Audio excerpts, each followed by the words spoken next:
Hello friends, कैसे हो आप।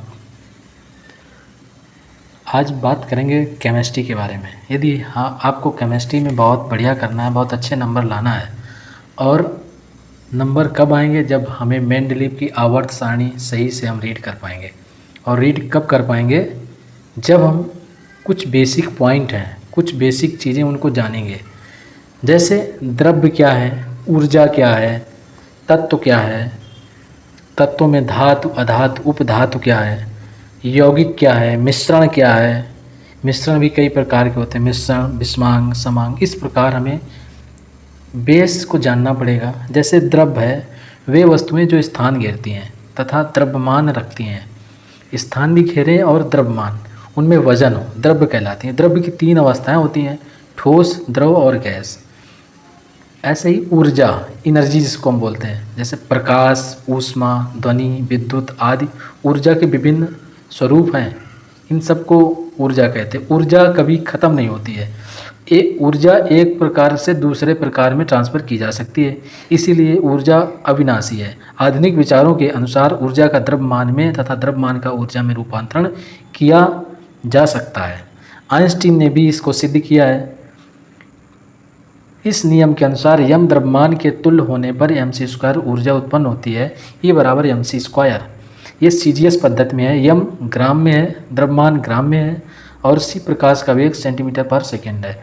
तब E बराबर mc², प्रकाश का वेग 3 × 10⁸ सेंटीमीटर पर सेकेंड। तत्व प्रकृति का मूल पदार्थ है, जो कि जिसमें एक ही प्रकार का सरलतम पदार्थ होता है, अर्थात वे समान परमाणुओं से बने होते हैं, जैसे तांबा, चांदी, ऑक्सीजन। अब तक 108 तत्वों की खोज की जा चुकी है। पृथ्वी इन खोज का मुख्य उद्गम स्थान है। अधातुओं में ऑक्सीजन तथा धातुओं में एल्युमिनियम सबसे अधिक पाया जाता है। तत्वों को उनके गुणों के आधार पर निम्न 3 वर्गों में विभाजित किया गया है।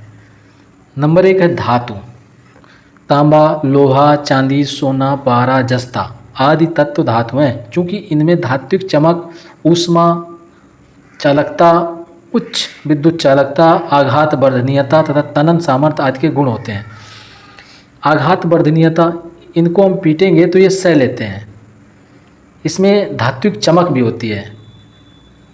इसमें ऊर्जा का, विद्युत का प्रवाह आसानी से किया जा सकता है। अधातु, जिन तत्वों में धातुओं के गुण नहीं होते हैं वे अधातु कहलाते हैं। जैसे सल्फर का सिंबल है S, phosphorus P, carbon C, iodine I, hydrogen H, oxygen O, chlorine Cl, bromine Br आदि तत्व अधातु हैं। अधातुओं के ऑक्साइड अम्लीय तथा अम्लीय या उदासीन होते हैं। अम्लीय और क्षारीय। अम्ल ये pH से रिलेटेड है। अम्ल जो होता है pH इसका लो होता है, 7 pH उदासीन है, और अम्लीय 7 के नीचे धातुओं के ऑक्साइड अम्लीय होते हैं, यानी कि इनका pH 7 से कम होता है या 7 होता है। उपधातु, कुछ तत्वों को धातुओं और अधातुओं के बीच गुण रखते हैं। कुछ तत्व ऐसे हैं जो धातु और धातुओं के बीच गुण रखते हैं, उपधातु कहलाते हैं। जैसे germanium G, arsenic Ac, antimony Sb आदि। अब तो हो गया हमें तत्व में धातु, अधातु और उपधातु को सही से जान लिया है। अब होता है यौगिक। यौगिक क्या होता है? 2 या 2 से अधिक तत्वों के मिश्रण, एक निश्चित मिश्रण या एक निश्चित अनुपात में मिलाने पर रासायनिक संयोग से प्राप्त पदार्थ यौगिक कहलाता है।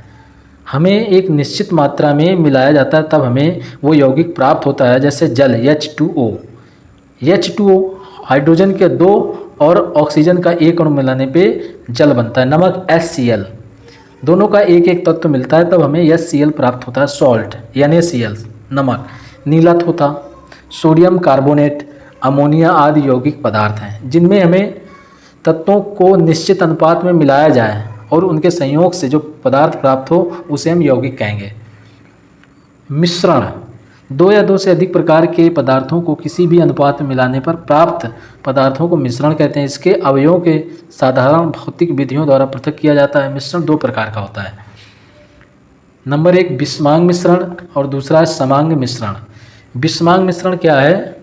बारूद, धुआं, दूध, रक्त, तेल और जल का मिश्रण गंधक, रेत और लोहे का मिश्रण आदि विषमांग मिश्रण है, चूँकि इनके प्रत्येक भाग के गुण समान नहीं होते हैं।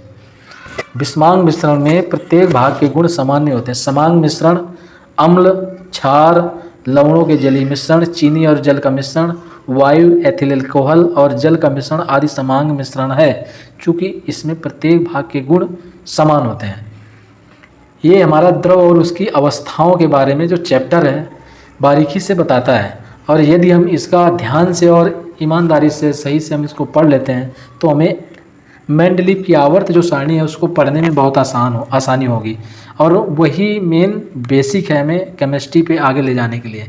तो हमें द्रव, ऊर्जा, तत्व में धातु, अधातु, उपधातु और उनके बाद यौगिक और मिश्रण के बारे में ध्यान से पढ़ना होगा। यदि आपको ये जानकारी अच्छी लगी हो तो चैनल को लाइक और सब्सक्राइब करिएगा। थैंक यू, और नेक्स्ट वीडियो में मिलेंगे और बताएंगे मेंडलीव की आवर्त सारणी के बारे में बारीकी से। Thank you.